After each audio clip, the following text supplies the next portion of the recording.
The following is a presentation of the Championship Racing Network. Drivers, start your engines. Pull those belts down tight one more time, warm up those tires, hit your marks, and let's go racing, boys and girls.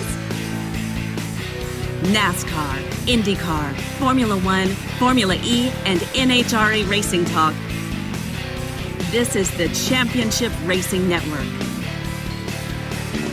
Now here is your hosts, Steve West and Matt Nicholson, with producer John Myers. Well, let's see here. It's been, 2 weeks since we last had the chance to talk, sit down with everyone, get into all things racing. And in that time, the world basically blew up with all kinds of news, not the least of which is schedule releases. Multiple ones. So we'll get to all of those. We'll break them all down for you. In addition, we got buying and selling news. We got schedules. We got silly season continuing.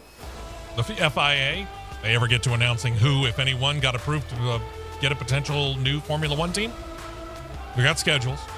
We got more legal troubles between Pato O'Ward and McLaren. Did I mention schedules? Yep, got it all. We're going to get it all going. We'll get it all up to speed. Green flag coming up right after we take this break right here. Everybody's in studio.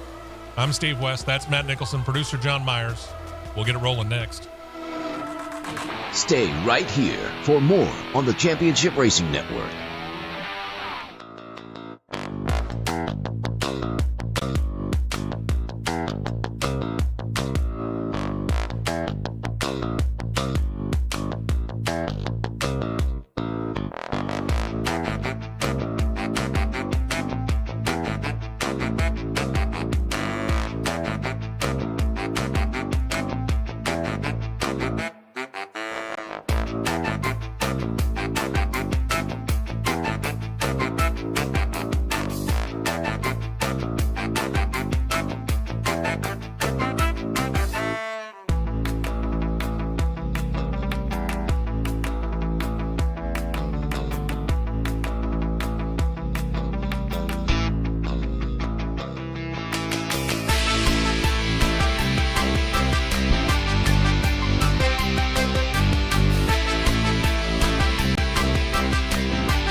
Four tires and 2 cans of fuel, and we're back to more racing action on the Championship Racing Network.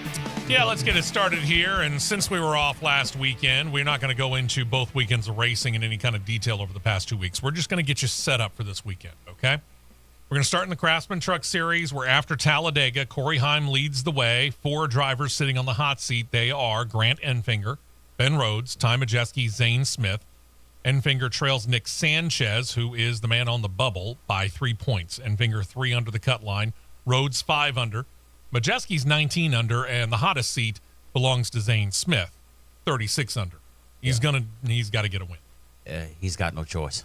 And no truth choice. be told, Ty Majeski's probably in pretty much the same way, because at 19 under, he's going to need help from both Rhodes and Enfinger, and I can't guarantee that either one of them are going to cooperate. No, not at all. Especially considering Enfinger's my choice to hoist the title. Yeah. Which means I'm on the hot seat.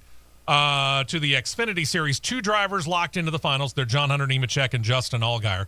The drivers on the hot seat begin with Parker Kligerman, who is only 1 point under Daniel Hemrick for 8th place. Jeb Burton, here's where things start to get really, really painful, because now we're starting to talk about only really one driver comfortable feeling enough to say, you know what, I could still point my way in. Jeb Burton's 19 under, Josh Berry's 27 under, and Sam Mayer's 34 under. So all 3 of those drivers, especially Sam Mayer, probably in a situation where they need a win. They're certainly going to need a heck of a lot of help. A ton of help. And I get it. We're talking the Roval. Yeah. But still, that's a lot of ask. They're gonna need a lot. No doubt about that. Big ask. Let's see what else we got. Cup Series. William Byron, Ryan Blaney locked themselves into the round of 8. They're good. Brad Keselowski right now sits on the bubble. He's the last driver in at this time. Those that are under the cut line. Tyler Reddick, 2 under. Bubba Wallace, 9 under. 10 under Ross Chastain.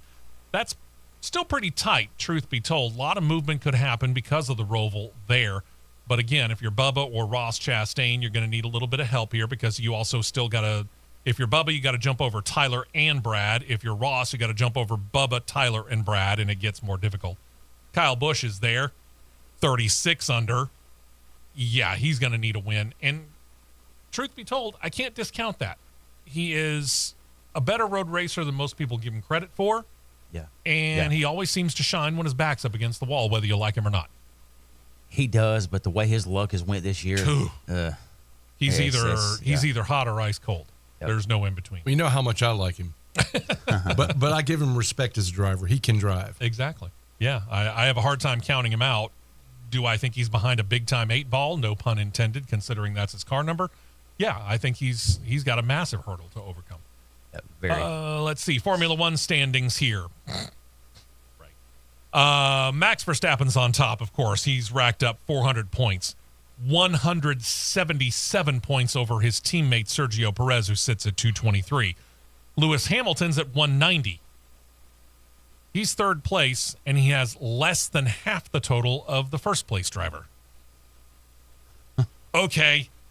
174, that's where Fernando Alonso sits. You've got Carlos Sainz at 150, Charles Leclerc 135, 115 for Lando Norris, George Russell. They're tied. Lando Norris holds a tiebreaker.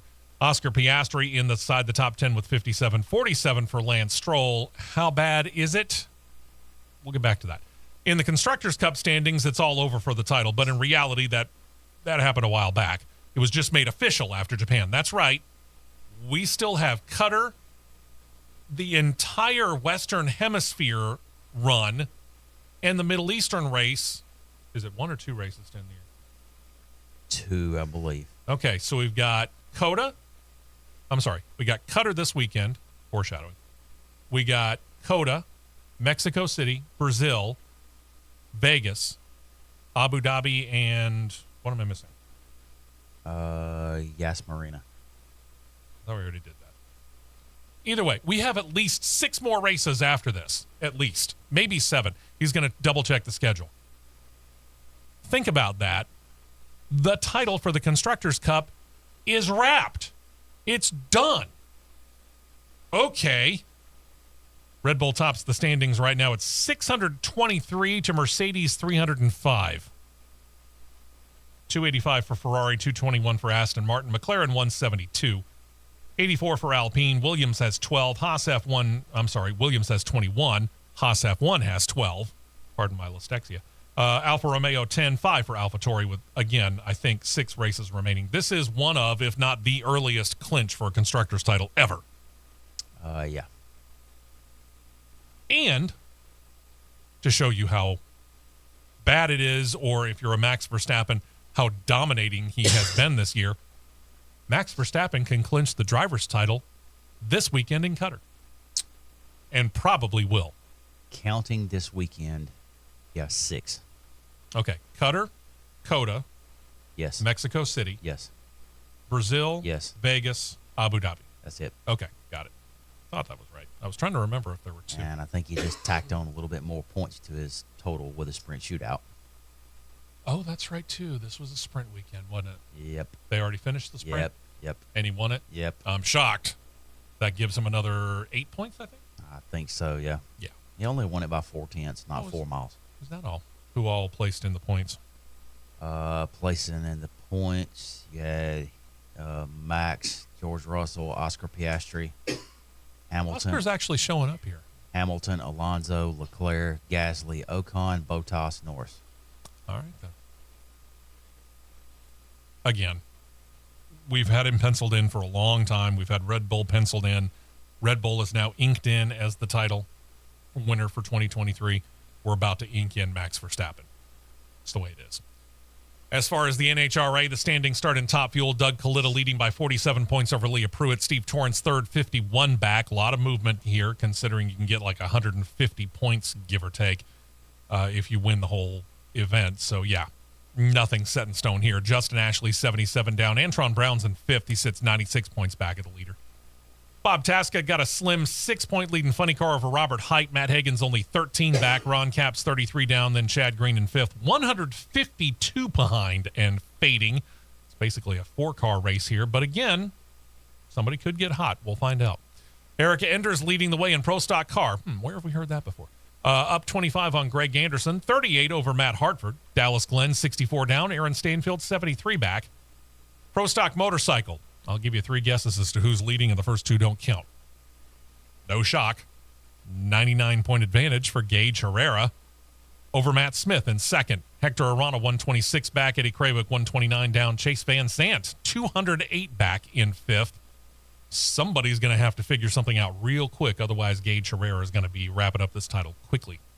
And also of note, because a couple of events have happened since then, one of those saw Tony Stewart DQ'd. Could not participate because of, I forget what the part was. Ignition part. Thank you. Ignition part on his particular ride. So in top alcohol, Julie Nataas retook the points lead, 657 to 594 over Tony Stewart. Matthew Cummings in third at 570. Sean Cowie in fourth at 549. Jackie Fricky, not Janie, the country singer. Jackie Fricky in fifth, holding 518 points. So, what's happening on the track this weekend, you ask? Well, luckily we're here to have you covered on that. It begins later today as we air live. Xfinity Series set to run the Drive for the Cure 250 presented by Blue Cross Blue Shield of North Carolina. Put that on a banner. It's running at the Roval, the road course within the oval at Charlotte Motor Speedway. 17 turns, 2.28 miles long, hybrid road course starting 3:30 p.m. Eastern, 2:30 p.m. Central Time on PRN Radio and NBC. That's right, the big network. Obviously, Notre Dame is later on in the day. You and I had the chance to go to that race last year. And I've been kind of critical about the Roval because I sit here and think about all the dedicated road courses that we could go to. Mm-hmm. We'll get back to that in a bit when we get into scheduling. But I got to admit, live and in person, it actually presented pretty well. It wasn't bad. Yeah, it presented pretty good. It wasn't bad at all. Presented pretty good. Have I totally changed my mind on it? No. I feel a little bit better about it than I did, but still, I think that there are so many dedicated road courses out there that I'm not sure we had to do that. But SMI likes to do things like this. Kind of weird. After taking last weekend off, Formula One's back in action. They're going to run the Qatar Airways Qatar Grand Prix on the Lusail International Circuit. 16 turns, 3.3 miles long, that road course in the Middle East. It's going to be a night race there. Here in the U.S., it'll be a middle-of-the-day race. That's right. It'll air on ESPN beginning just before 1 p.m. Eastern, noon Central Time. So they're going to take on the NFL head-to-head. I can pretty much guarantee you who's going to win that battle in the television ratings, but I will also tell you this. I'm going to be watching the Formula One race. Final race of the weekend, Cup Series, taken to the Roval, going to run the Bank of America Roval 400-kilometer race. Works out to 252 miles. That'll air on NBC because, after all, they don't have the NFL until you get to Sunday Night Football. NPRN Radio, 2 p.m. Eastern, 1 p.m. Central Time. Want to remind everybody, we get new listeners all the time. Our start times that we give, because we tend to give both television and radio in there, they tend to have different start times when they do their pre-race. So I don't do pre-race. I do actual race coverage time. There you go. Craftsman Truck Series and Camping World Drag Racing Series in the NHRA, both off this weekend. So there you go. Because it's schedule release weeks, apparently, we're going to spend a lot more time on that and a little less time talking about the news. But there is news that we need to talk about, and we start with the Truck Series because probably, almost certainly, the biggest news of the past couple of weeks is what we found out just before the weekend of racing at Talladega, in that Kyle Busch Motorsports got sold to Spire Motorsports. I mean, talk about coming out of the blue, but it does continue a spending spree that Spire has been going on. Remember, we talked about this a couple of weeks ago, before we went on our Talladega hiatus. We talked about them buying the charter from Live Fast Motorsports coming into effect after the 2023 season ends. Reportedly, neither Live Fast nor Spire has confirmed this, but all reports have that transaction at $40 million.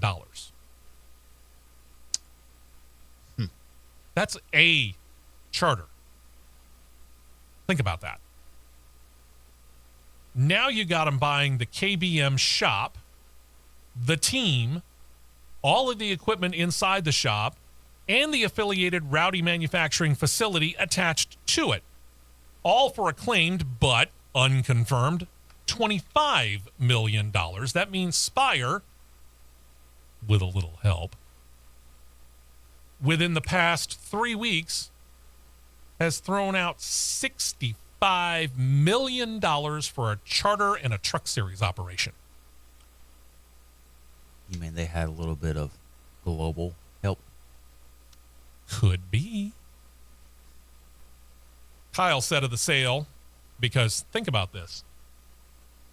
As recently as earlier this year, Kyle Busch was talking about his retirement plan. Not that it was imminent, because Brexton's what, 8, 10? I think 8. He's 8 because Keelan Harvick is 10. Mm-hmm. Okay. So with Brexton being only 8, Kyle was sitting there thinking, I'll spend a few more years running in Cup. Maybe I can grab another title, see how many more wins I can get, yada, yada, yada. Then I can go on and I can retire from Cup Series racing and I can go drive for my own team.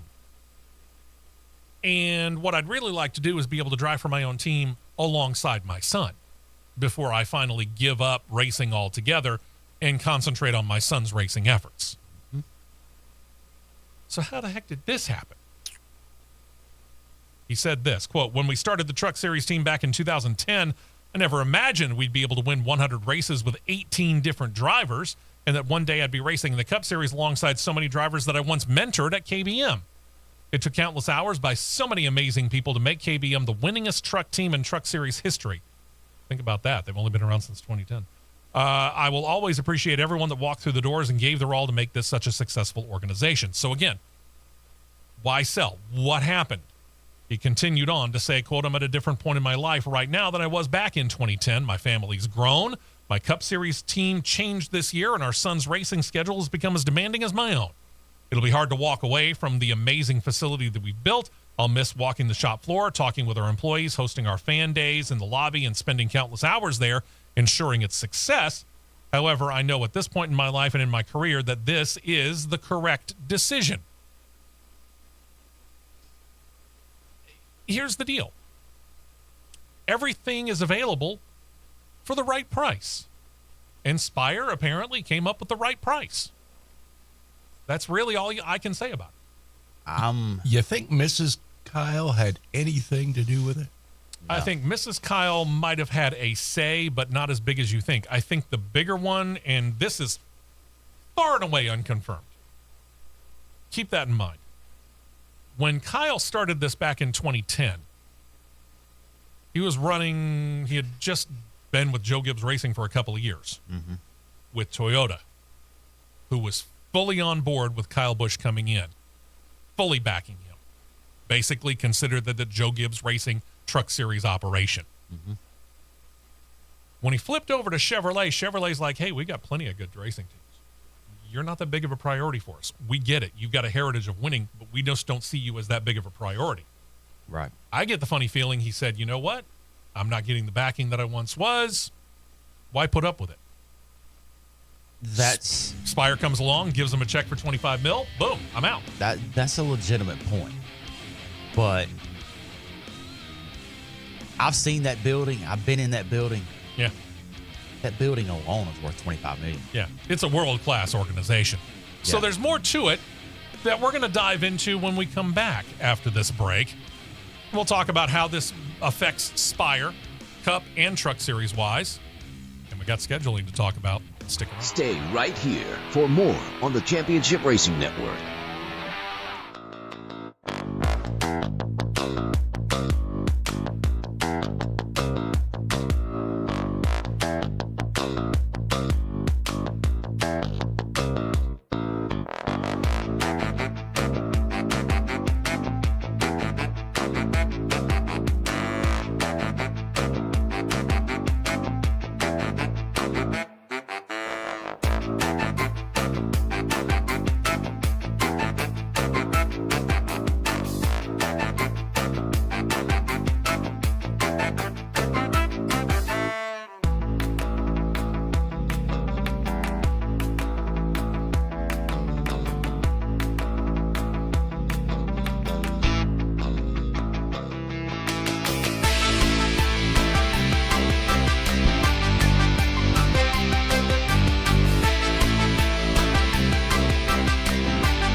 and back out to the track for more action on the Championship Racing Network.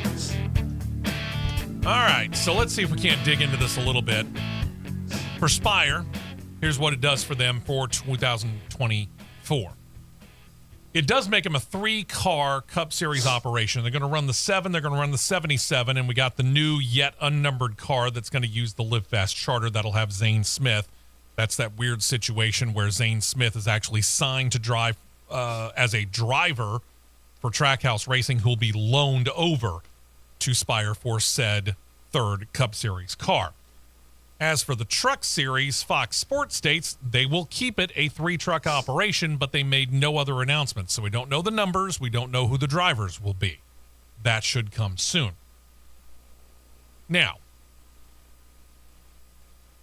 here's where, for example, James asked us on CRN Live on YouTube, what was Marco Andretti doing at Spire?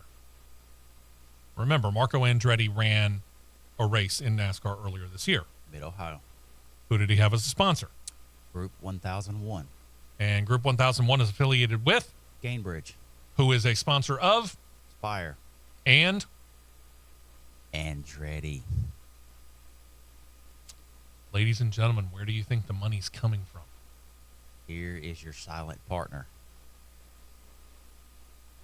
Even though Jeff Dickerson said our name's on the check. I'm sure it is. Yeah, I'm sure it is, yes. But with Gainbridge as the major sponsor, one, and their subsidiary company, Group 1001, that was on the truck in full emblazoned colors at Mid-Ohio that I saw with my own 2 eyes, up close, probably from me here to meet a Steve from. And we're about an arm's length away from each other. About an arm's length away.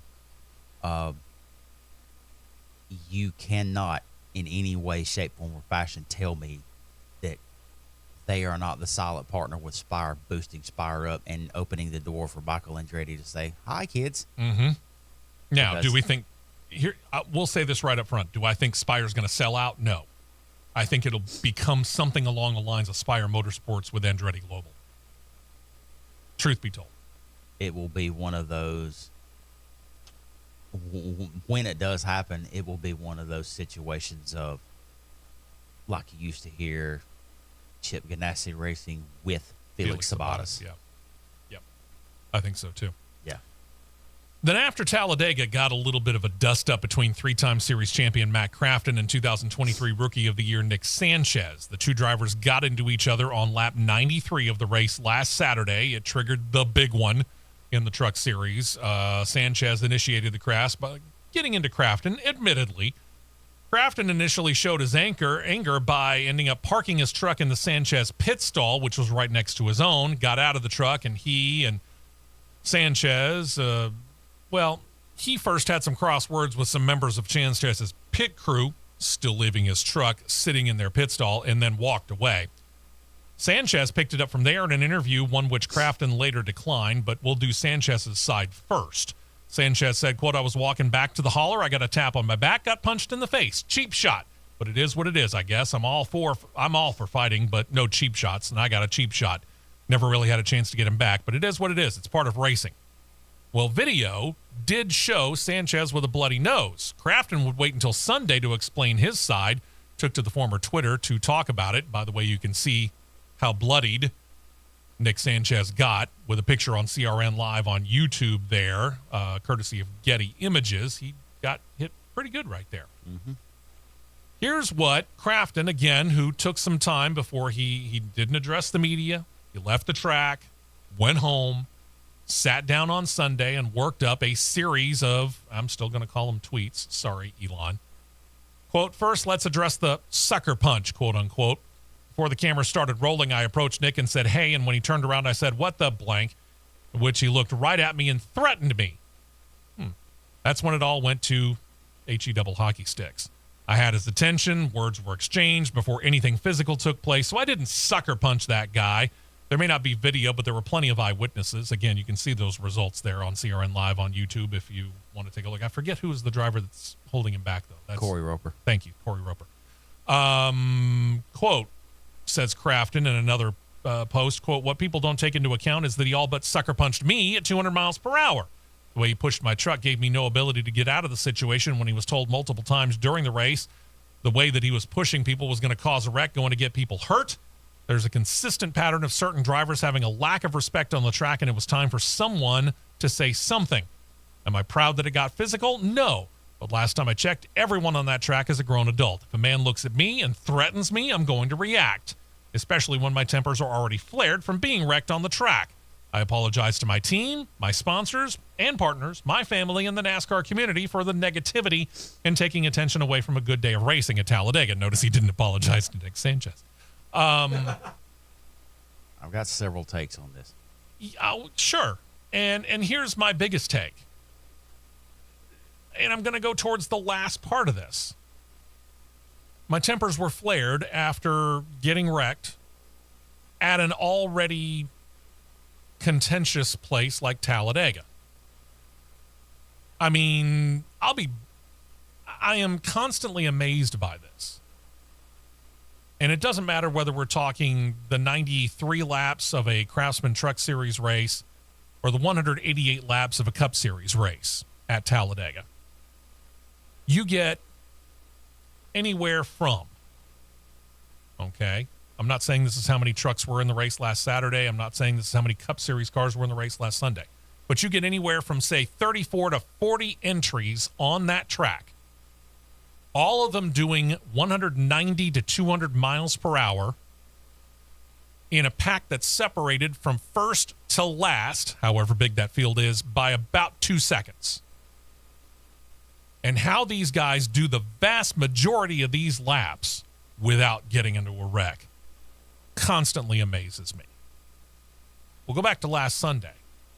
The first wreck happened as they were coming down to the green-white checkered finish at the end of stage 1.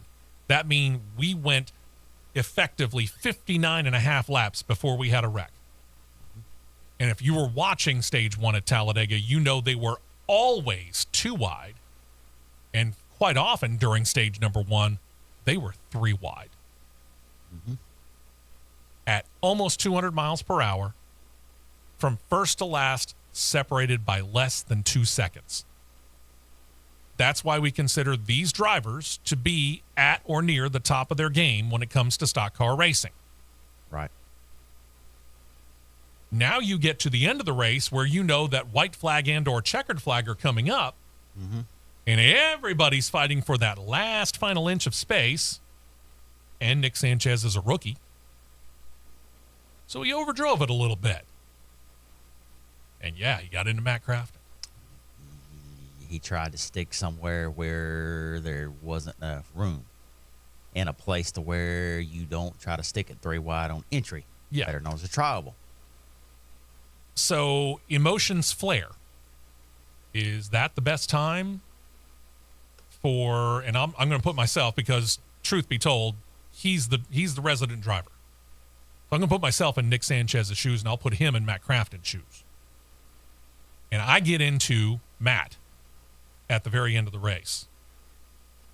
Is it the wisest move for Matt to come talking to me within 20 to 30 minutes after the end of the race? Because his emotions are hot and mine are still my adrenaline's still hopped up? No, it's not. That's why we look for and hope to get a cooling off period. Mm-hmm. That's why Corey Roper was there and immediately started to hustle Nick Sanchez away. Because if you look at Matt Crafton and you look at Nick Sanchez, I'm sorry, Matt Crafton's going to pummel you, Nick. Yeah, he is. But from the sense of Nick Sanchez, this was a direct quote to me post-race from a person that competed in the event, in the Love's RV Stock 250. Mm-hmm. And I quote, Nick Sanchez is lucky that hasn't already happened to him this year, end quote. Again, he's a rookie. He's a rookie. He's got a lot of learning to do. To which that will raise your eyebrow. Yep. There's a lot of learning to do. NASCAR had their say about it on Tuesday. They slapped Nick Sanchez with a $5,000 fine, and they hit Matt Crafton hard in the wallet with a $25,000 fine. And while neither driver has been suspended, you might have heard something different, but that was wrong. There was a suspension, yes. It's Nick Sanchez's father. Nick Sanchez's dad is suspended for the remainder of the rest of the year, meaning he can't attend any of the remaining races of the 2023 season. So why is that? I'm honest with you. I don't know exactly what his dad did. I'm sure he was hanging around. He tackled Sanchez. I mean, not Sanchez, Crafton. Oh, he tackled. Okay. Tackled him. All right. Let your son have it out. Yeah, he tackled him. Let your son have it out there, Dad. All right, let's talk about the other big news of the past 2 weeks, the release of the 2024 NASCAR schedules for all three top series. And since we're talking the truck series, we'll lead off with them. It's still a pretty short schedule, truth be told. 23 races slated for the 2024 season. 7 of them are playoff events, so really an overtly short 16-race regular season slate is on deck for next year. But that's, again, it's pretty typical. Mm-hmm. I would personally like to see them expand out the schedule. Yeah, I mean, there's a lot of off weeks in there, man. A lot of off weeks. I would like to see it too. I like to fill it in a little bit more. But with cost incurrences and cost cutting, yeah, I can see it. But if you take it and stop going to these places like Vegas, Phoenix, that's a major incurrence in itself, because it's a long haul. There are some teams, truck teams, that only utilize one hauler driver. Mm-hmm. All right, let's start. Their first race of the year is going to be Daytona, February the 16th. That is in conjunction, of course, with Daytona 500 weekend. The next weekend, they're going to join the Cup Series at Atlanta. I said Atlanta. We'll get back to that. We'll dive deeper into that with the Cup Series schedule. March the 1st, they join the Cup Series in Vegas. Then they wait until March 16th, joining the Cup Series again at Bristol, join the Cup Series again at COTA March the 23rd, the one and only road course on the Truck Series schedule next year. April 5th, Martinsville. April 12th, Texas. Both of those, again, in conjunction with the Cup Series, as is May 4th at Kansas, May 10th at Darlington. North Wilkesboro will get a Truck Series points race, and the fine folks at SMI, the owners of North Wilkesboro, are saying that North Wilkesboro will be repaved by then. Got to get through the winter.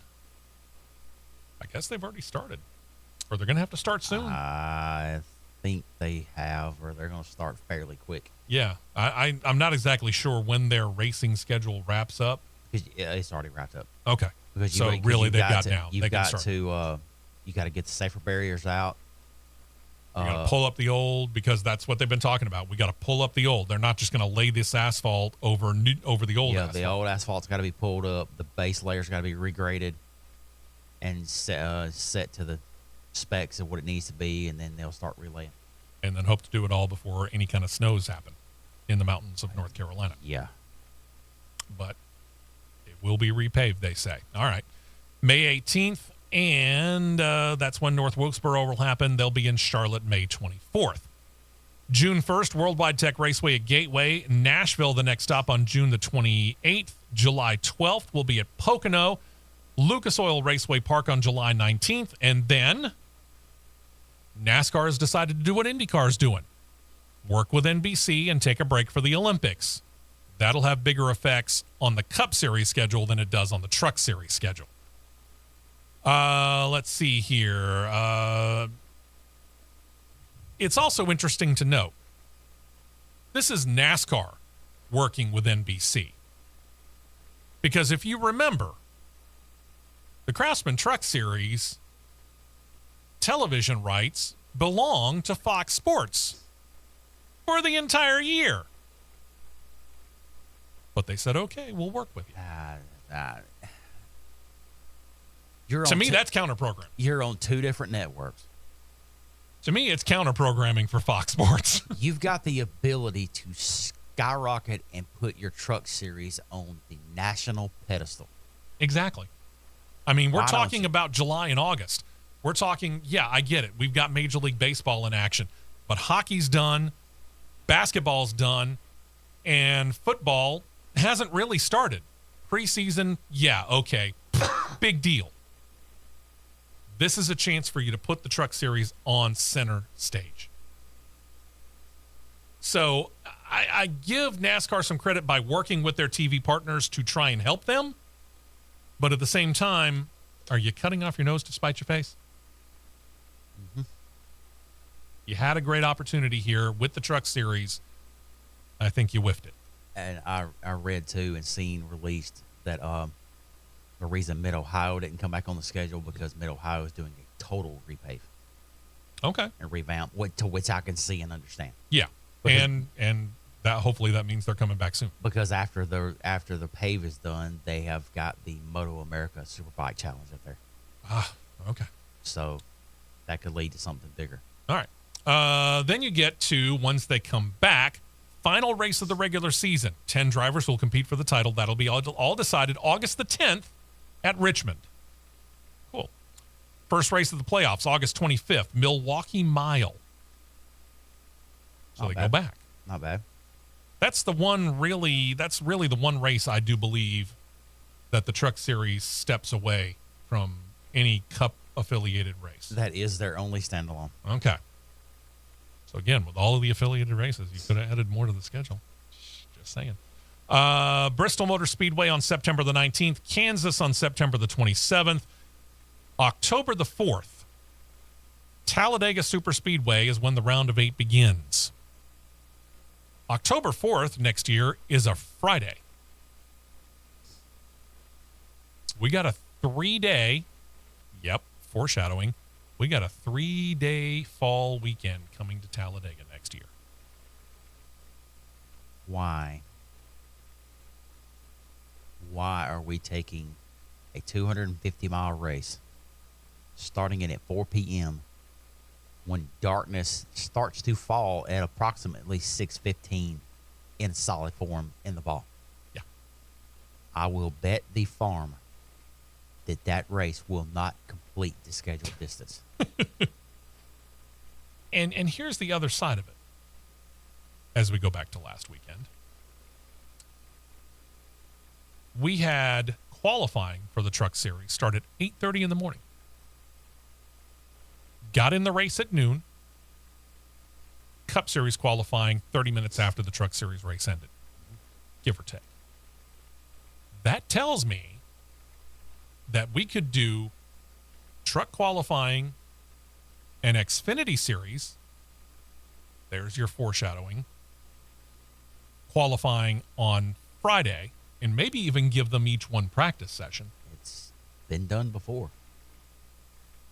Run the Truck Series race, say, mid-morning on Saturday, and pick your choose. Follow it up 30 minutes after with the Xfinity Series race, or follow it up 30 minutes later with the Cup qualifying, and whatever's left, do that third. Mm-hmm. And then your Cup Series race on Sunday. But that's just me. Yeah. After Talladega, October 4th, Homestead, Miami, October the 26th. We'll wrap up the round of 8 at Martinsville, November the 1st. The champion will be determined as it has been for the past few years at Phoenix on November the 8th. All races in 2024 will air on Fox Sports 1, save Worldwide Tech Raceway at Gateway. That is the race that they have said now will go to Fox. Could Fox Sports change their mind? Absolutely. But right now, the only race scheduled for Fox is Worldwide Tech Raceway and Gateway. Every other race scheduled on Fox Sports 1. All right, then. We'll see how that works. Let's take a break here, Producer John. When we come back, we'll turn our attention over to the Cup Series because, we're going to talk their schedule. We've kind of pulled back a little bit of the curtain there. You know, things like Atlanta moving up on the schedule, and we've talked about how later on when we get into Xfinity stuff, we'll get into that. And we'll do a little commenting here on the Truck Series just as kind of a quick review when we come back. Thank you for joining us. Wow. Kind of nice to be back in the seat, isn't it? After a week off. We appreciate you joining us. We'll be back next on CRN. We will be right back with more on the Championship Racing Network.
to the Championship Racing Network. We are back indeed. Looking at the Truck Series schedule there, overall, I got to say, I got no real problems with it. I think the biggest problem that I got with the whole Truck Series schedule is exactly what I said. It's 23 races. Yep. The big problem I've got is they're not doing a second standalone to showcase it. Yeah.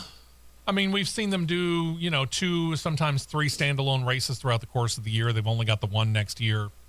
The Mid-Ohio date went to the second Martinsville dates where they went to. So, but overall, I don't have a big problem with the Truck Series. I like the Truck Series a lot. I just, truth be told, I wish they had more races throughout the course of the year. Yeah. To the Cup Series then, and if you needed any more proof of that Stewart-Haas Racing plans to remain a 4-car operation in 2024 and beyond, remember, Tony Stewart himself said it would remain a 4-car operation, and then to back it up, one of his drivers, Ryan Preece, confirmed in the last couple of weeks that he would be returning indeed to the 41 Ford Mustang next year. He appeared on SiriusXM Satellite NASCAR Radio's NASCAR channel on Monday before Talladega. Yeah, we're going almost 2 weeks ago. He said, quote, "I'm going to be here with the 41 at SHR next year. I'm definitely looking forward to it. We've made a lot of gains." 32-year-old Cup Series veteran joining the Cup Series with Phil Parsons back in 2015, became full-time in 2019 with JTG Dougherty Racing. But when that team decided to go from a 2-car to a 1-car operation, Preece was the one that was left without a seat when the music stopped. So he joined SHR in 2022 in a reserve driver role, spent a whole lot of time in simulators before the team decided to put him in the 41 car and take Cole Custer out and move him back to the Xfinity Series, where he's grabbed a couple of wins and he's competing for the championship. So it seems like he's got his footing back and starting to get his confidence back. We'll see what that does for him long term. But while that's good news for SHR, it wasn't all good news at SHR, because after the race at Talladega, NASCAR disqualified Kevin Harvick's 4-car. It crossed the finish line in second place, reporting that in post-race inspection, there were some missing bolts from the plates that hold the Lexan windshield in place. NASCAR cited rules 14.5.6.2.f. I know we're getting real deep into that, aren't we? And 14.1. Those two specific rule areas regard in, respectively, the windshield and then the overall vehicle assembly. So I've heard it, and I went through the process of looking it up. And when you and I talked about it last week, initially, and we found out that the 4-car was DQ'd, and I asked why, and you said why, I said, I appeal coming. And you agreed. I thought it was too. There's not. We'll tell you why in a minute, from SHR's own words.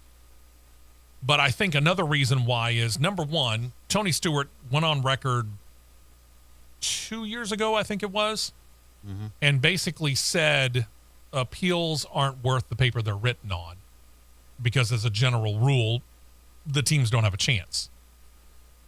We've seen a little wiggle room in there since then. We've seen the teams and or drivers have a little more success on the appeals process since then.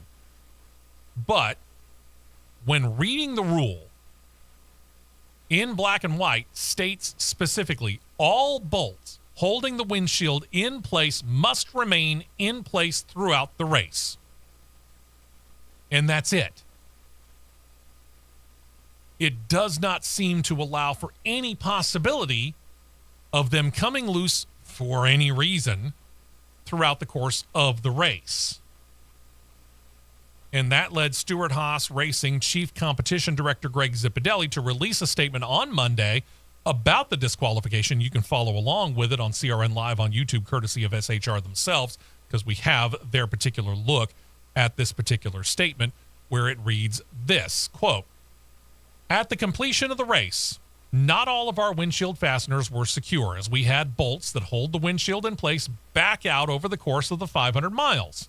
We're in the process of diagnosing why this happened and how to prevent it moving forward. We are disappointed in NASCAR's decision to disqualify our race car and the hard-earned finish by our driver and team, but we will not appeal. Our complete focus is on the remaining races on this year's schedule." Again, the wording of the rule does not really seem to allow for any possibility of NASCAR saying, you know what? Yeah, you're probably right. They backed out during the course of the race. It wasn't your fault. So any appeal would be, well, just a flat waste of time. This is quasi-historical. It's not the first time that a Cup Series car has been disqualified at Talladega. But the last time it happened, way back in 1972, when it happened to country music singer and budding racer Marty Robbins.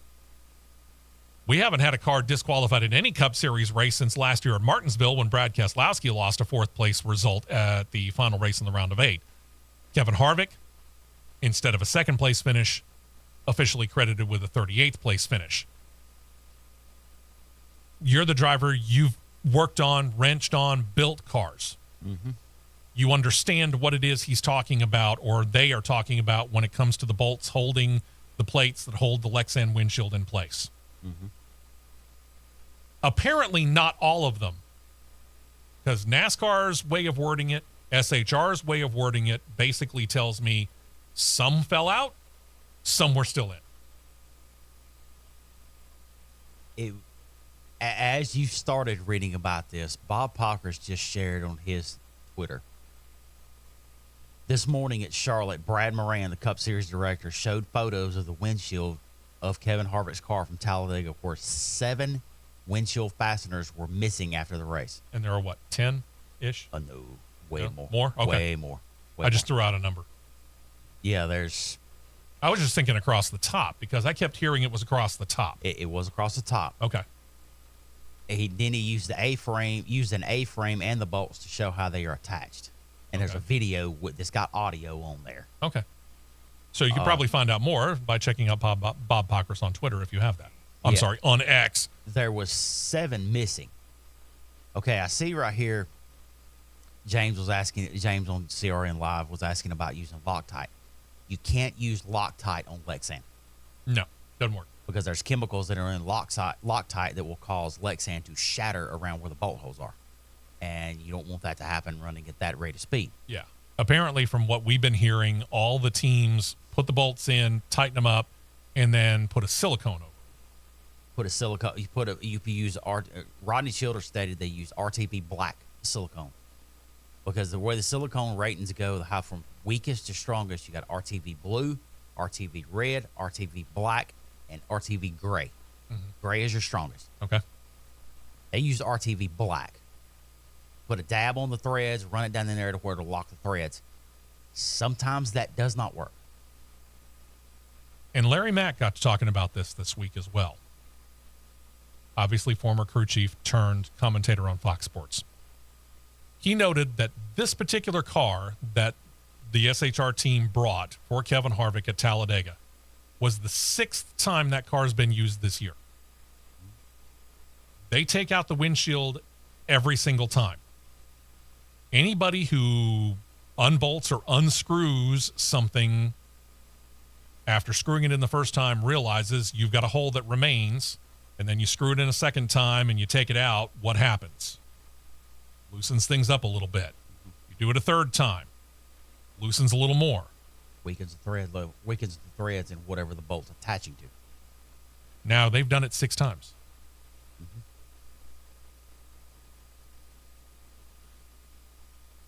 I'm just going to leave it at that. Yeah. I'm just going to leave it there. It's I don't know. A lot of people, including a lot of well-known people in media, have gone to the point where they feel like this was something deliberate on the part of Stewart-Haas Racing, and I'm sorry, I don't see it that way. If it was deliberate, how did that car pass the post-race tech line? Because they look at that stuff. Where that windshield, where it was dead obvious in plain sight. So how did that car get cleared to go to the line if those windshield bolts were missing? I don't get it. Yeah. I understand the rule. I understand why they disqualified him. I do. Not happy about it, but I understand it. But there's just way too many things that point to that not being a deliberate move on their part. Just way too many things for me. Carson Hocevar has impressed Legacy MC well enough that he is going to finish out the season in the 42 car before the team leaves Chevrolet for Toyota next year, and they put John Hunter Nemechek in the car next year. So Carson Hocevar is doing a pretty good job. The question will be, how soon do you think Carson Hocevar might be in line for a Cup Series seat? Next year. Okay. It's just a matter of finding it. Yep. Got an idea? Probably the second Spire car. Ty Dillon looking for a job. Then we got a relatively new team to the Cup Series. It's a team called Erebus Motorsports. They've announced plans to enter select races in 2024. They're going to work with Richard Childress Racing on Chevrolet Camaro racers, utilizing driver Brody Kostecki.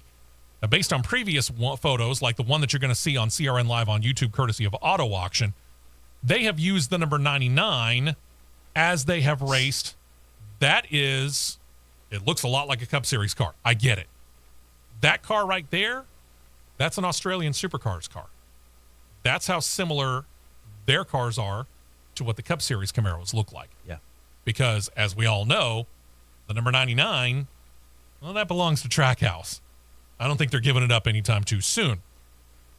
They do have Coca-Cola as a partner. Also, that may or may not hold. We know Coca-Cola is well involved in NASCAR. They might stick with them. We'll see.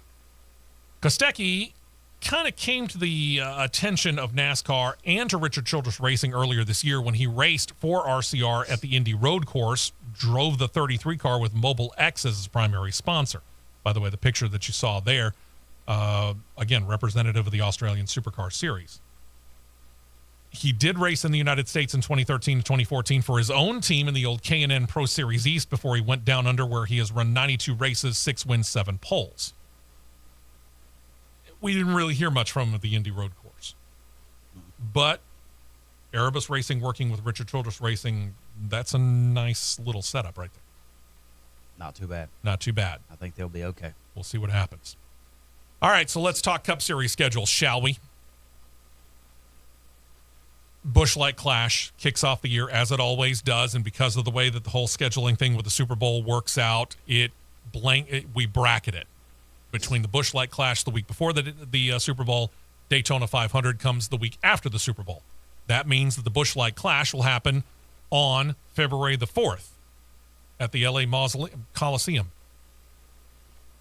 Again, where NASCAR is going to spend a ridiculous amount of money to turn a football stadium into a racetrack and then have to turn around and tear it all back down again. It's a good way for USC to get a new field every year. Yeah, they benefit well, don't they? Yeah. You want to be in the LA area? Fine. NASCAR, you own Auto Club. Auto Club Speedway is effectively gone into hiatus. Yeah. We don't know whether or not they're actually going to be the short track that you promised us that's a hybrid of Martinsville, Bristol, and Richmond. I think it's a great idea. And I think that'd be a perfect spot to put the Busch Light Clash if you really insist on putting it in the LA market. Mm-hmm. But the last couple of years, we've been talking about this since they put the Busch Light Clash out in Los Angeles. We've been talking about how we kind of felt like nobody at NASCAR owned the globe. They seem to have fixed that. A little. But we got to take a break here at top of the hour. So what we're going to do is give you a better idea of the map. Yeah, they still got to haul all the way from the Charlotte, North Carolina area all the way out to Los Angeles. That's a 3,000-mile trip one way. Then they got to haul all the way back across to the East Coast to go to Daytona, with probably a stop in Charlotte along the way. We'll detail it more when we get back on CRN. We will be right back with more on the Championship Racing Network.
4 tires and 2 cans of fuel, and we're back to more racing action on the Championship Racing Network.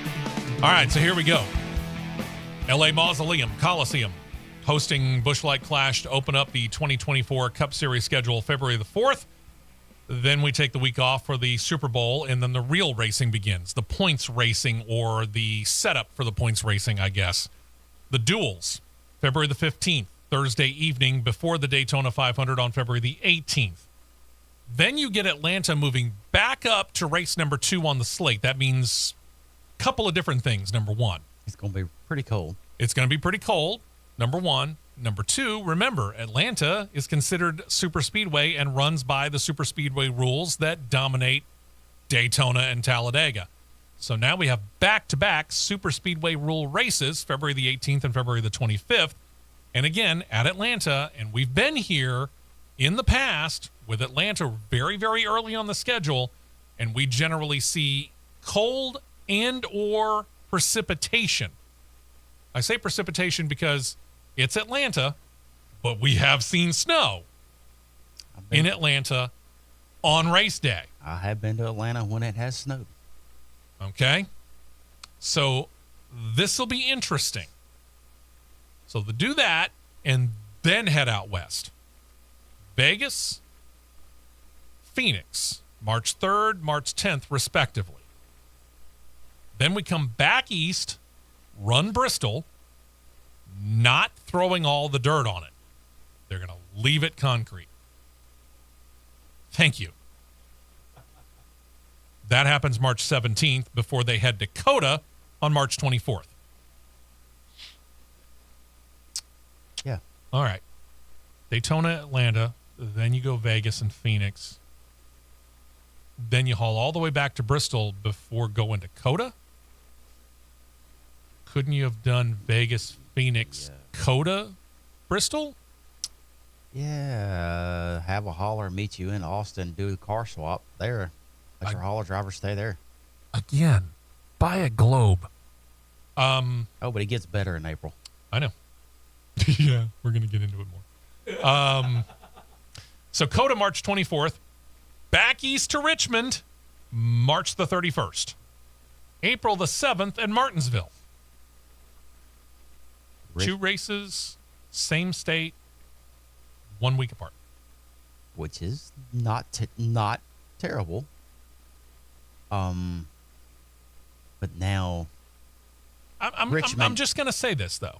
Richmond's your Easter race now this year. Yeah, and it's a night race. In March. Late March, but still. It's not going to be technically kind of warm. Producer John over there grew up in Virginia. I spent 10 years in that same area. I'm here to tell you, March 31st, not exactly what anybody would call balmy shorts weather. No. Or, John, am I wrong? Nah.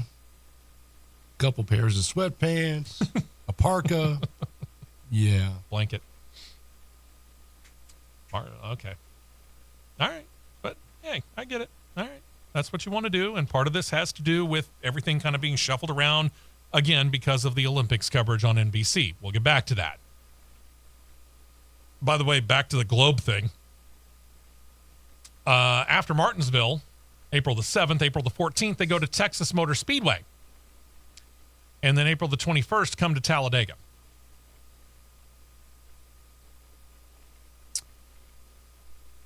You have through there, you have 1, 2, 3, 4, 5, 6, 7, 8.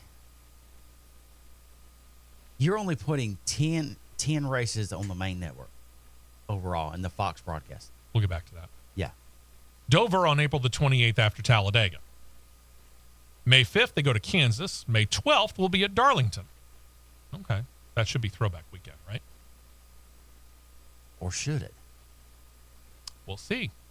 May 19th will be the All-Star Open race at North Wilkesboro, which, as we noted during the Craftsman Truck Series schedule talk, should be repaved by then.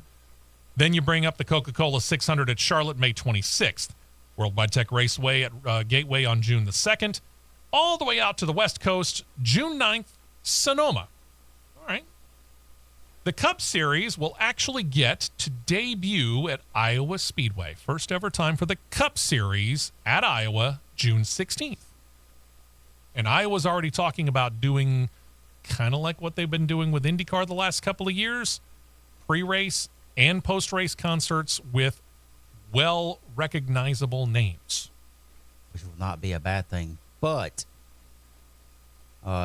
touching on, you got Richmond is your Easter race. Mm-hmm. Darlington, Coca-Cola 600 is happening on Memorial Day. Darlington's your Mother's Day race. Yeah. But to the fine folks at Comcast Network, why are you opening up your yearly coverage on USA when you have been doing it on NBC? Again, you don't want to send the trucks missed to the opportunity. you don't want to send the trucks to the cornfield? Apparently not. I mean, after Iowa, June 16th, they go to New England, New Hampshire, specifically June 23rd, before going to Nashville on June 30th. July has 3 races back for the second year in a row at the Chicago Street Course. That'll be July 7th. We'll see if it's monsooning at that point in time like it was earlier this year. Iowa's your Father's Day race this year. July 14th at Pocono. And then we go to Indianapolis Motor Speedway, the 30th anniversary of NASCAR racing at Indy on July 21st. And they're going to make it the Brickyard 400 again. That's right. We're going back to the oval, rectangle, as opposed to running on the road course. We have been hearing a lot of calls for this. And 2021 had the chance to go to that race. Mm-hmm. And to be able to watch IndyCar and then NASCAR take to that track was really, really cool. But I'll tell you this, even sitting up at the highest part on the grandstands near the start-finish line, you couldn't see the vast majority of the backstretch because of the infield grandstands and the pagoda structure blocks that entire view. Right. I can tell you that other than the pagoda, I was able to see all the way around from turns 1 to 2 on the oval, the vast majority of the backstretch, obviously blocked by the pagoda, but I could see turn 3 and turn 4. So if you're sitting where I was sitting during the Brickyard 400, you'll see the vast majority of the track, which you can't on the road course. Mm-hmm. Throwing it out there. So I'm not unhappy about them going back and running it on the main speedway, because we've now gone through to a next generation of car. Mm-hmm. I want to see how this car reacts. It's, for a time, it became kind of boring. I'll admit it. Will this car change that? I don't know, but let's give it a shot and let's find out. Time will tell. Then they take their break. NBC and NASCAR work together to take a break for the Olympics coverage. And again, this affects Cup and Xfinity because Fox Sports 1, again, has all the coverage throughout the entire year for the Truck Series, even though they didn't take advantage of it. So from July 21st, we have to wait until August the 11th to get back to Cup Series action. That'll be at Richmond, first race after the Olympics break. August 18th will be at, Richmond to Michigan. Back to Daytona on August the 24th. But that's not the final race before the playoffs. Again, things got shifted a bit because of NBC's break for the Olympics. So technically, Darlington keeps its Labor Day weekend position with the Olympics screwing up the schedule, and it becomes the final race of the regular season. They talked with Ben Kennedy and a whole bunch of people, Steve Phelps from NASCAR, and they said that they felt it was more important to keep Darlington on Labor Day weekend than to ensure that Daytona was your final race of the regular season. Right. I like the move. I like that move. That was a smart move. Because Darlington belongs on Labor Day weekend. I don't have a problem with this. It's a one-year thing. But I'm okay with that. But again, we're doing that on USA. Yeah, we'll get back to that too. All right. So that brings us to the playoffs, which begin at Atlanta on September the 8th. On USA. So we're going to kick off the playoffs on a super speedway ruled race. Okay. Notice we haven't talked a whole lot of road courses. Like Watkins Glen. They got moved. They're race number 2 of the round of 16. Watkins Glen, September the 15th. So you go super speedway, actual road course, and then Bristol on September the 21st. That's an interesting first round. It's not a bad first round. That's an interesting first round. That's at least as good of a wild card as round of 12, which is pretty much the same as this year's. Kansas, September 29th next year. Talladega, October the 6th. The Roval, October the 13th. 2 wild cards in there. Round of 8 will take place at Vegas, October the 20th. Homestead, Miami, October the 27th. Martinsville, November the 3rd. And then the 2024 Cup Series champion will be crowned at Phoenix, November the 10th. The final 6 races will all show up on NBC. Oh, that's where NBC showed up. All right. So we got 36 points races.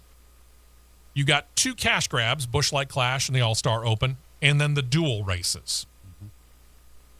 As for NBC's portion, they've got 20 of the 36 points races on NBC Sports. The other 16 points races and both cash grabs and the duels all belong to Fox. So technically, it's split 20 events for each. The duels will be on Fox Sports 1. Fox will carry all Cup Series races up to Martinsville on April the 7th. That's the first 8 races of the year. Martinsville, Texas, and Dover will all be on Fox Sports 1. That covers the month of April, save for Talladega. That will be on Fox. Dude, if you ever put Talladega on the cable channel, you're an idiot.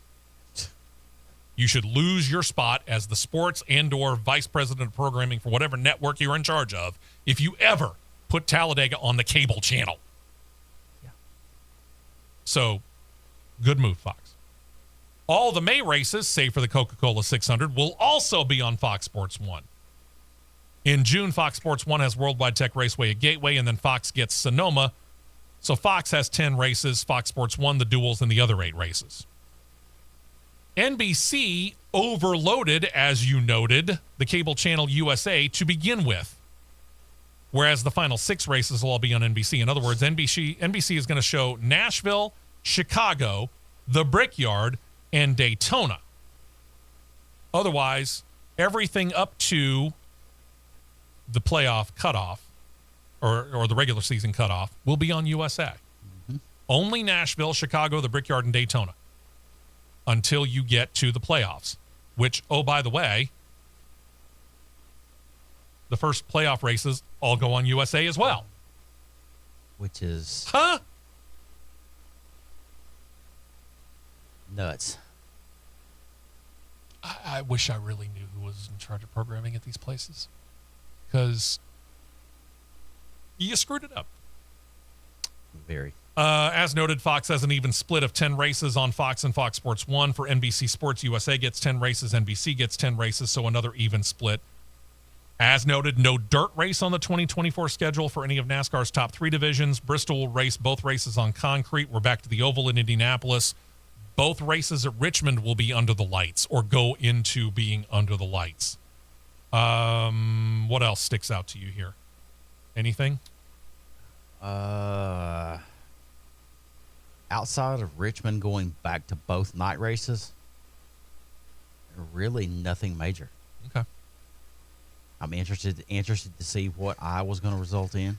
Yeah, I wouldn't mind going to that. I think that's going to have some friends that we could stay with. I'm just saying. Road trip is a possibility. I think that's going to end up being a pretty decent little race from the simple fact of how the racetrack widens out, tire fall off. Mm-hmm. I think that should be a good one. And figuring out what the weather's going to do at Atlanta in February.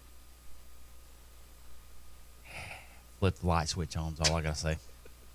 Yeah, you're going to need them. Oh, wow. We still haven't even gotten to the Xfinity Series, and we got IndyCar scheduled to go over. Yikes. Plenty to get to. We ain't going to get to it all, but you know what? We'll detail that when we come back as well, because next week's an oddball as well for us. We'll talk about all of that here in the next, give or take, 40 minutes as CRN rolls on.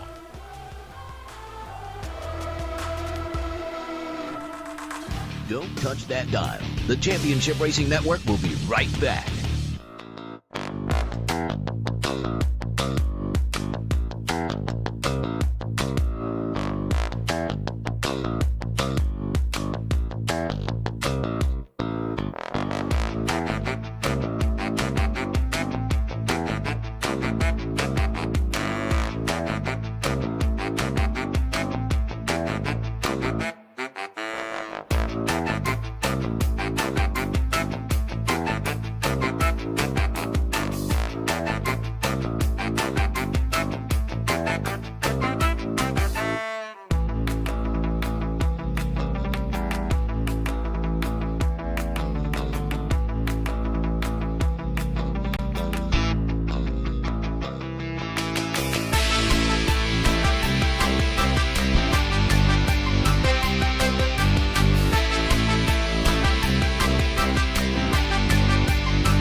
Two tires only, and back out to the track for more action on the Championship Racing Network. Let's get to some news from the Xfinity Series here real quick before we get into the scheduling. And Junior Motorsports, we know they're losing Josh Berry to the Cup Series next year. He's going to take over the Kevin Harvick ride over at Stewart Haas Racing. So needing to fill a car, they turn to one of the racing Smiths, Sammy specifically, to fill that seat. Sammy Smith will take over the number 8 Chevrolet Camaro next year, sliding over from Joe Gibbs Racing. And he's going to bring his sponsors with him, marking the return to Junior Motorsports for Pilot Flying J and TMC Transportation, along with the Allstate Peterbilt Group, the first two having sponsored Michael Annett when he drove for Junior Motorsports in the 1 car. Smith joined Joe Gibbs Racing in 2022 at 18 to drive the 18 car, moved to the 19 this year where he got a win. He is competing for the Xfinity Series title. Before that, grew up in Iowa. It's the location of TMC. It's where Pilot Flying J basically calls home. Got into racing late, raced super late models, raced both late and super late models. Sammy Smith going to complete the driver lineup, which will have Sam Mayer in the 1, Justin Allgaier returning to the 7, Brandon Jones will be in the 9, Sammy Smith again in the 8.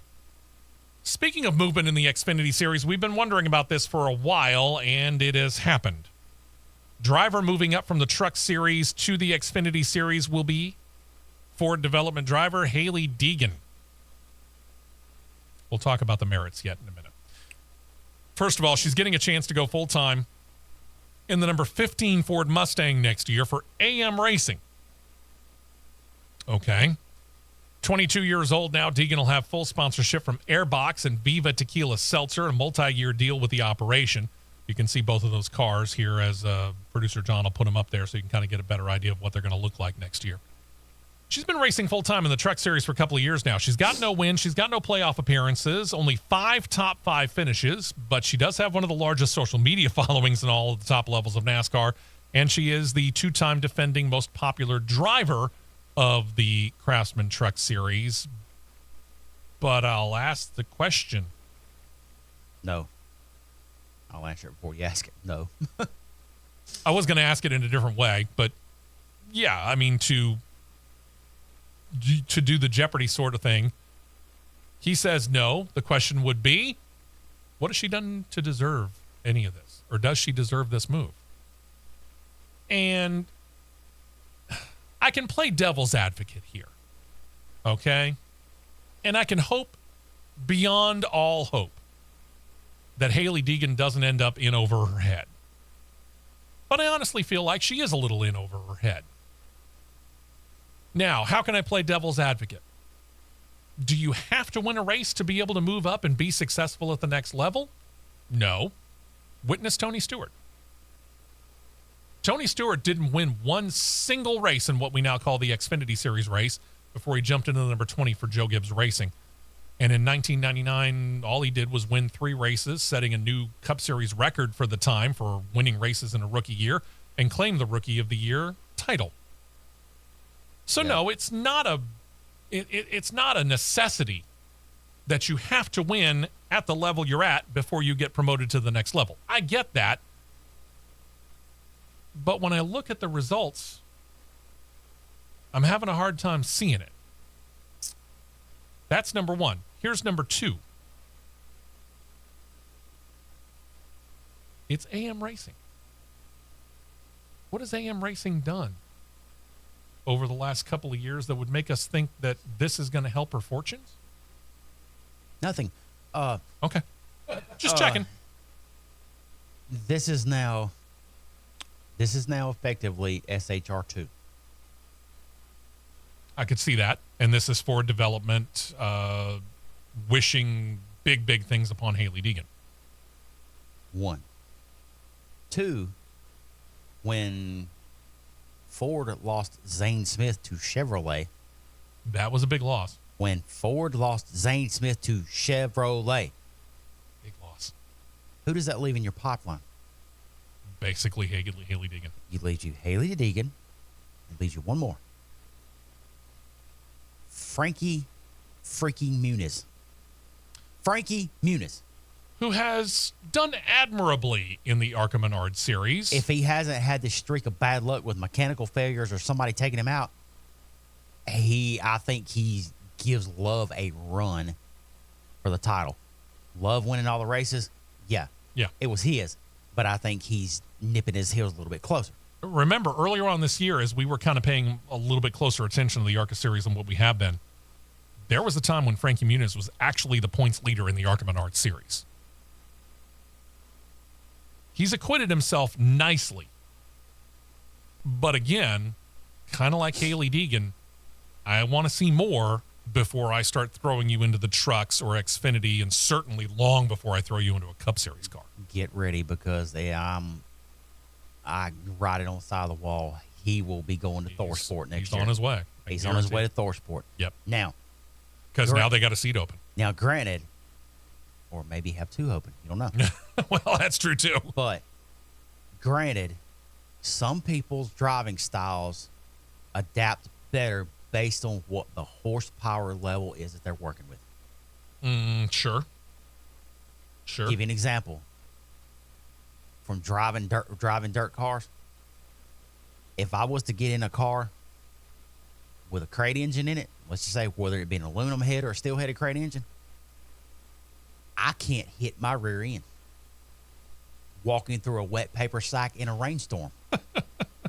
But if you give me a big engine car with high horsepower, I'll race with you.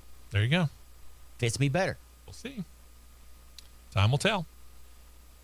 How long has it been since we talked about Boris Said running a NASCAR race? A little while. Yeah. 61 years old now, the veteran racer Boris Said considered himself retired for several years, but his version of retirement's just basically racing whenever and whatever he wants to since ending a full-time career. Well, he says this will be his last time in NASCAR, and it'll come later today as we air live. He'll join Hendrick Motorsports to drive the number 17 Camaro at the Charlotte Roval. Maybe. Well, not maybe. It's definitely going to happen. The maybe part was kind of the roundabout way that this whole thing happened. He talked to media earlier this week and said, quote, "If I do well in this race, it'll definitely be my last race in NASCAR. To end like this and the best car that I've ever had is pretty neat. It's exciting." So he's saying if he wrecks out, he's willing to do it one more time. Said also noted this. Said noted he was approached by Carl Long to drive for MBM Motorsports, but he turned the opportunity down. And then he thought about it a little more. Called up Rick Hendrick, said, "Dude, can you give me a motor that we can give to Carl Long? Because I'd feel better about taking that ride if we got your motor in that car." Well, Rick turned the tables. How about I just put you in the 17 car, of course? Rick, according to said, retorted, "Well, how about I give you an early Christmas present? You just drive the 17 car instead of messing around with, quote unquote, that guy's car." Boris said's words, not mine. You know, I see his point. He's not wrong. No disrespect to Carl Long, but you give me a choice between a Carl Long prepared car and a Rick Hendrick prepared car, I'm going to go Rick Hendrick every time. Now, if Sage Karam outperforms him in that said car today, now we might have to raise our eyebrow. Yeah. If.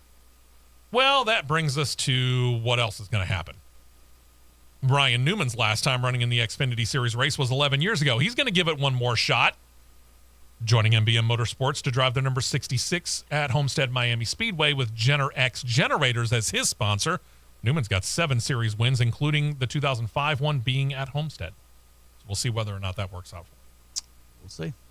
That brings us to the Xfinity Series 2024 schedule, mostly mirroring what happened in the Cup Series. It'll start at Daytona February the 17th, go to Atlanta February the 24th, out to Vegas March 2nd, March 9th at Phoenix. They skip going all the way back to Bristol. Back with the Cup Series March the 23rd at COTA, March 30th at Richmond, April season race April 6th at Martinsville, April 13th at Texas, April 20th at Talladega, April 27th at Dover, so mirroring the Cup Series throughout the entire month. May 11th at Darlington, off a week because of North Wilkesboro, May 25th at Charlotte. All races, again, coinciding with the Cup Series race on the same weekend. The one time that they go off by themselves is after Charlotte. June 1st, they haul all the way out to the West Coast to race at Portland, which was actually a pretty good race this past year. I watched it. It was fun. Then they rejoin Cup, Sonoma, so back-to-back road course races on the West Coast before going to the Midwest to go to the cornfields at Iowa June 15th. To New England, to New Hampshire June 22nd, Nashville June 29th, joining the Cup Series in Chicago July 6th. Cup Series also joining them July 13th and July 20th at Pocono and the Brickyard, respectively. And here's that August Olympic or July into August Olympics break. When they come back, it'll be August the 17th. That's almost a full month. July 20th to August 17th, they're off that entire time before they return to racing with the Cup Series at Michigan. You got Daytona, August the 23rd, Darlington, August 31st. That's Labor Day weekend. Atlanta does get their second date. That'll be September the 7th. Watkins Glen, September the 14th. Bristol, September the 20th. Now, these guys give 12 drivers the chance to make the playoffs. We finally hit the playoff cutoff race with Bristol, September the 20th. Your round of 12. Kansas, Talladega, Charlotte Roval, September 28th, October 5th, October 12th, respectively. That's the first round. Round of 8 takes them to Vegas, October the 19th, Homestead, Miami, October the 26th, and then Martinsville, November the 2nd. Championship will be decided November the 9th at Phoenix Raceway. All Fox Sports races that are Xfinity, save for Spring Talladega and Charlotte, both of those will be on Fox. Otherwise, all races will be on Fox Sports 1. Pretty typical. I like the fact that they're actually going to put Charlotte on Fox. Usually they only put Talladega on Fox. Yeah. Here's the outlier. Spring Darlington. it'll get coverage on both Fox Sports 1 and USA. How'd that deal come out? I want to know who made the phone calls and made that work. I don't know. I don't know. We'll see. NBC Sports has the second half of the year, obviously, and they put the overall vast majority of the races, as one would figure, on USA. Select races will air on NBC. Chicago, Talladega, Vegas, Homestead, Miami. And that's where it ends. So they're willing to put the playoff races at Talladega, Vegas, and Homestead, Miami all on NBC. But the title race, you know, the one that gives you your 2024 Xfinity Series champion, goes to USA. Huh? Oh, boy. Other than the weird programming, any problems or things that stick out to you as far as the Xfinity schedule? Well, Xfinity's got their true Xfinity's got two West Coast wings. Mm-hmm. Which, yeah, Portland, Sonoma, and then the Vegas, Phoenix run. yeah. No, not really. Yeah, I mean, it very much mirrors the Cup Series. I don't really have a problem with it either way. Mm-hmm. Okay. That'll bring us to a couple of basic NASCAR bits of information here. NASCAR and iRacing have come together on a deal where iRacing has acquired NASCAR Team Properties exclusivity on simulation and console games. They swiped that license out from under Motorsport Games. The deal moves all the gaming rights from Motorsports and their subsidiaries over to iRacing. It'll begin developing their own game for console systems. It's expected to hit stores sometime in 2025. It'll also expand out the iRacing partnership with NASCAR dating back to 2010, which we've all talked about. You've talked about how you've run trucks, Xfinity, and Cup Series cars in iRacing on numerous different kinds of tracks. Mm-hmm. As noted, the 2024 schedules are out. NASCAR has come out to explain these a little bit more. For example, realization that Mid-Ohio we talked about. Mid-Ohio's not on the schedule. Why? Because they're planning on a full repave. Okay, good. Why isn't there a race outside the United States? That seems to have been most recently, other than Chicago's street race, something that they seem to really, really desire. Why not next year? Maybe just in the Xfinity Series. Maybe just in the Truck Series. Maybe just the Cup Series, whatever. But get them outside of the U.S. borders. There was some thought that they might actually run on Circuit Gilles Villeneuve, the course that Formula One runs the Canadian Grand Prix on, but none of it happened. And Ben Kennedy, NASCAR Senior VP of Racing Development and Strategy, talked about it this past week and said, quote, as we think about international venues in general, we're still bullish about finding our way either north of the border, whether that be in Montreal or Toronto, or in another market, or south of the border, down into Mexico. Daniel Suarez, anybody? As we've mentioned in the past, we want to bring our NASCAR Cup Series there at some point. We think it's important for us to get outside of the United States with our series in some way, shape, or form. So that's something we're going to keep our pulse on as we think about 2025 and beyond. So out of all the big things that they talked about for 2024, I don't mean any disrespect, but going back to the Oval at Indianapolis and taking the dirt off of Bristol and making both Richmond races night races is not the earth-shaking schedule moves that I was kind of led to believe that they were going to make. Yeah, I'm the same way. Okay, at least we're on the same page. When we come back, we'll talk a little straight line action with NHRA. And, oh, by the way, you know those guys over in Indycar? They put out their 2024 schedule as well. We'll talk about it, too. And if time allows, we'll try and get into some F1 news. But if not, before the show ends, we've got a programming note that we got to give you. We'll talk all about that when we come back right here on CRN. Stay right here for more on the Championship Racing Network.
only, fuel only. Go, go, go. We're back to the Championship Racing Network. All right, some straight line action here. It is interesting to note that Elite Motorsports, they are one of the largest NHRA teams going, but they really concentrate most, if not all, of their efforts in the Camping World Drag Racing Series, at least on the Pro Stock car division. But they're planning to back one Spencer Hyde in the season finale at Pomona in a Top Fuel ride. That's the first time for Elite Motorsports in Top Fuel. This also marks Hyde's debut, not just in Top Fuel, but in the Camping World Drag Racing Series overall. He noted, quote, "I've raced Pro Modified mostly with PDRA in the Pro Boost class. He obtained his Top Fuel license earlier this year, though, in Gainesville, and had plans to join Peyton Racing for their season opening Gator Nationals, but then other opportunities took precedence, and he didn't do it. You can see a mock-up of what his car will look like on CRN Live on YouTube, courtesy of NHRA.com. Pretty good-looking car there. He added this, quote, "I was hanging out with the Elite team earlier this year in Topeka, Kansas," back when we actually raced in Topeka. "Bobby Lagana happened to be in the pit. He recognized me from when I was in Gainesville getting my license. He helped the Peyton team when they were there. So we were chatting about it. Richard was kind of listening in. I told him I was looking for funding to go to an event, and Pomona was one that they were pushing me to do, and that's when he said, quote, "I'll back you for Pomona." Boom. Elite Motorsports. Massively on the side of that car. Mm-hmm. Okay. You're backed. Go get it, man. See what you can do. To the IndyCar Series, where the 2024 schedule has been waiting on a final answer, mainly from the city of Toronto, to be released. They finally got their answer, so here's the schedule. Season will kick off on the streets of St. Petersburg on March the 10th, and then they head out west. The $1 Million Challenge, or their version of an all-star race, if you will, on March the 24th. That'll be at the same place they do their preseason testing at, remember? Then the Long Beach Grand Prix on April the 21st. Most of the teams in IndyCar based in and around Indianapolis. $1 Million Challenge in California, March 24th. I don't think they're going to keep them out there for a month.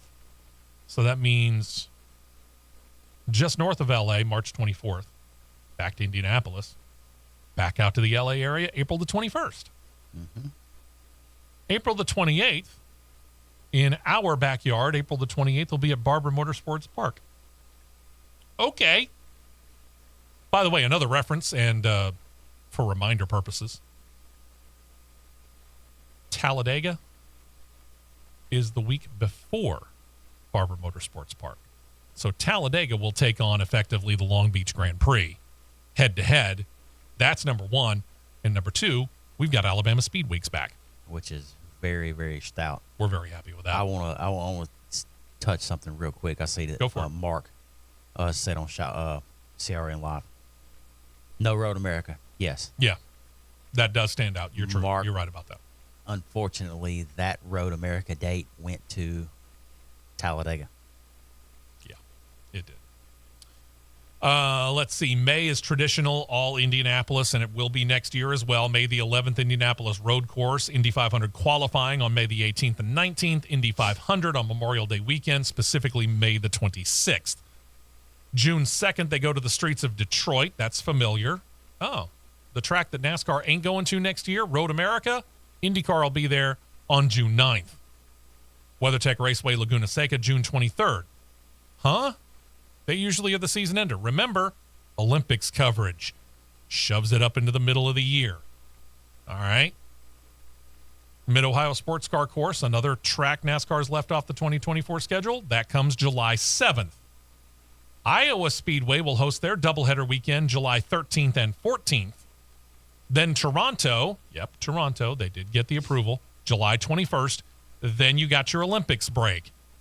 It's an almost month-long break for IndyCar before they get back to racing on August the 17th at Worldwide Tech Raceway at Gateway. Portland on August the 25th. The Milwaukee Mile returns to IndyCar's schedule with a doubleheader weekend on August the 31st. We'll get back to that. And September 1st, August 31st, September 1st, Milwaukee Mile doubleheader. And the season will wrap up September the 15th at the one place we didn't mention, Nashville. Music City Grand Prix will next year be probably the championship deciding race. Of the 18 events on the 2024 IndyCar schedule, 10 of them will show on NBC. 6 will be shown on USA. That's an increase. And next year, 2 will appear on Peacock. That's doubled from this year because the only race from the 2023 season that appeared on USA had been Toronto. Well, they're going to put Toronto on Peacock only again, which if I was Toronto, I'd be ticked. But here's the bigger part to me. How long has it been since they ran Milwaukee Mile? 10 years, maybe? They're finally going back to one of, if not the oldest continuously operating racetrack in the United States of America. In a race that the fans have been clamoring for in IndyCar. And they take the first race of the doubleheader weekend and put it on Peacock only. What? Does it give you the feeling they're trying to bolster their online streaming service? A little bit. Maybe. Also, no IndyCar NASCAR combined weekend either. I don't know whether that'll return or not at any point in time in the near future. There are plenty of opportunities. Iowa does come to mind. So I don't know. We'll see. Maybe it'll happen. Maybe it won't.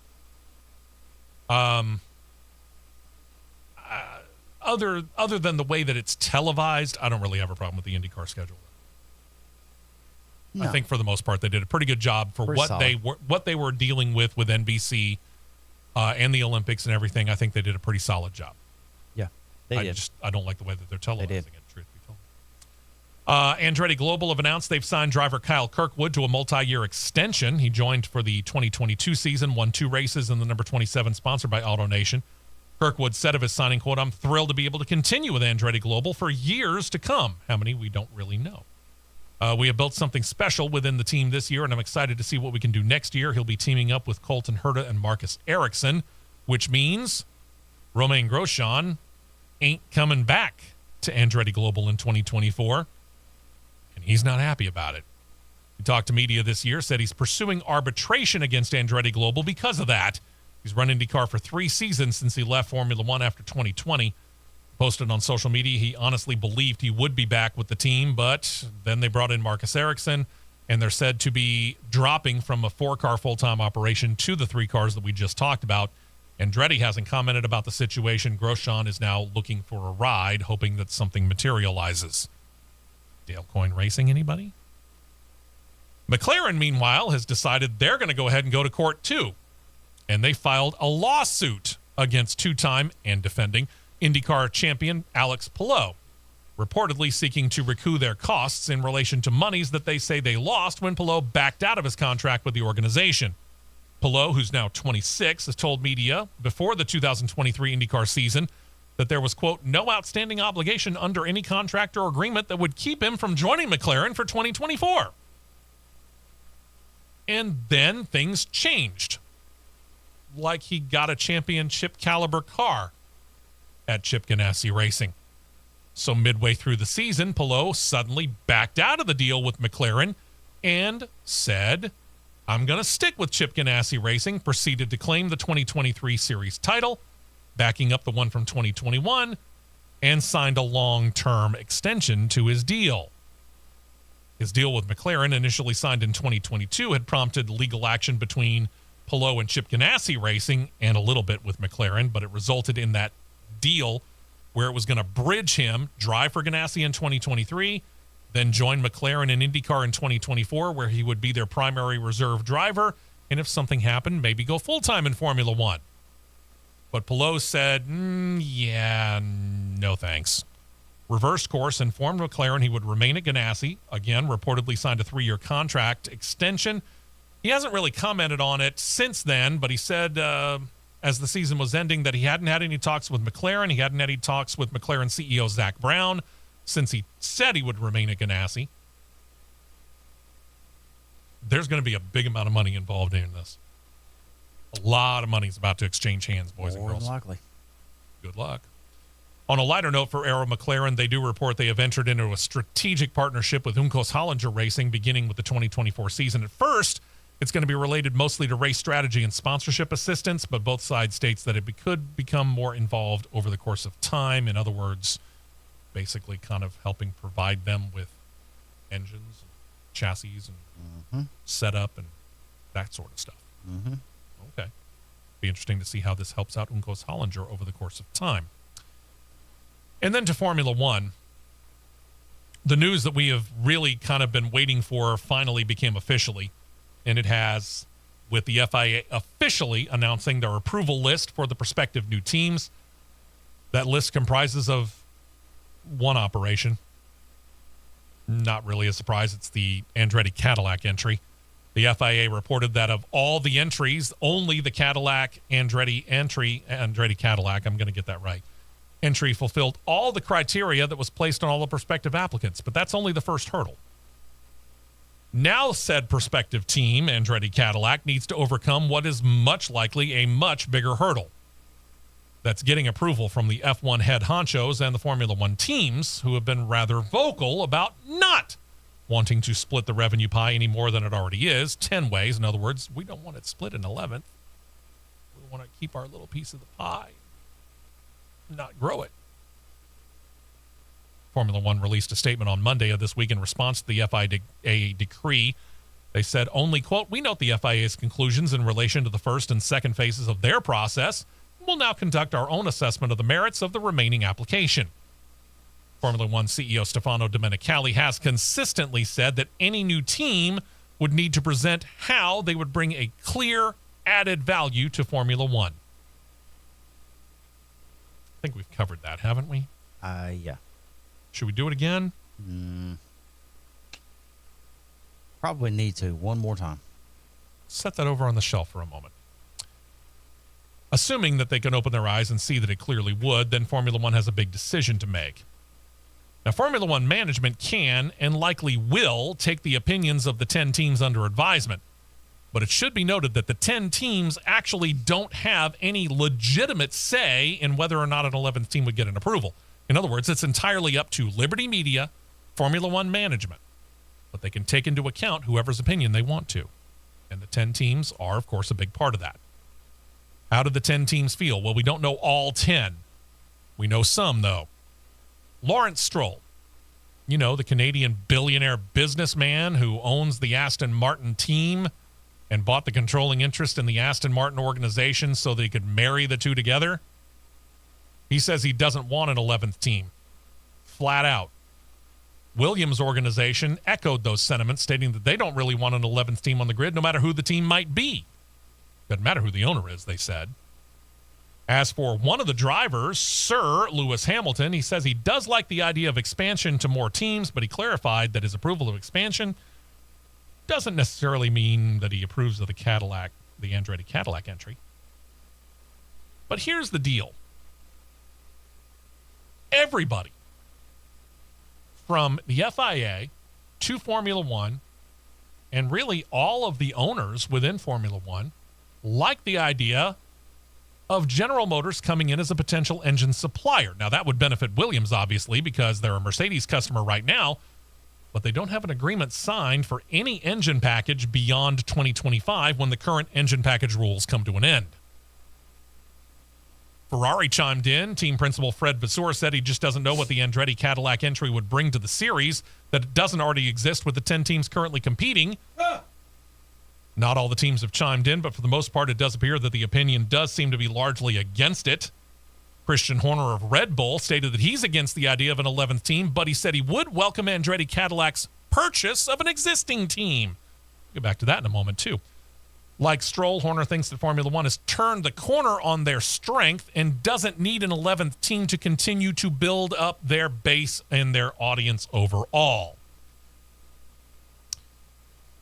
So, let's pull one thing off the shelf first.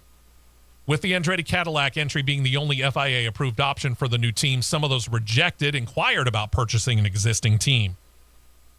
Remember what I just said about Christian Horner saying, hey, maybe the best way for Andretti Cadillac to get in would be to buy an existing team, right? Well, Andretti already did that, had most of the doors closed on it, or at least the prices they set at the time were untenable, but they didn't detail it. Now we've got more detail. Gentleman by the name of David Dicker of Rodan Cars, one of the applicants rejected by the FIA, is shedding a little bit more light on what untenable might mean. He stated he talked to Red Bull. I'm sorry, who's the team principal at Red Bull again? That would be Christian Horner. And Christian Horner said that he's against the idea of an 11th team, but would welcome the Andretti Cadillac purchase of an existing team. Okay? David Dicker talked to Red Bull about purchasing AlphaTauri.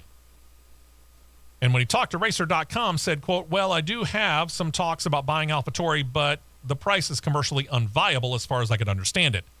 The price that Dicker said he was quoted, $1 billion. That's with a B, boys and girls. $1 billion. Untenable indeed.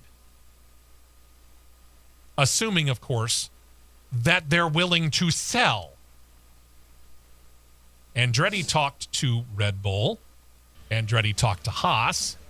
Andretti even talked to Williams. And none of them said, we'll sell. So Christian Horner, what is it? Are you willing to sell for $1 billion? Or are you not willing to sell? Yeah. And I get it. We got the Haas F1 team here in the United States of America. Haas F1 came out of the gates like a house on fire, but since then they've really done nothing. And they don't have an American-based driver. Andretti Autosport, an American-based team with most of their operations being handled out of the United States. They've already said that. They're building a massive facility just outside of Indianapolis that will also be a housing for the Formula One operation. As said, they're also willing to put an American-born driver in there. And with General Motors money and the potential of General Motors coming in as an engine manufacturer for Andretti later, they're not going to play around with mid-pack. They're going to want to go championship hunting real quick. And being as the United States of America is the biggest sporting market on the planet, you don't think that it might be beneficial for American fans of motorsport to have an American team with an American driver to root for? Lawrence Stroll, as Weird Al Yankovic once put it, you're a Canadian idiot. And on that high note, we're going to leave you. But next week, YouTube only. College football keeps us from being able to be on the radio as well. So check us out next weekend live, YouTube only, on the Championship Racing Network. We'll see you next week on the interweb. A presentation of the Championship Racing Network.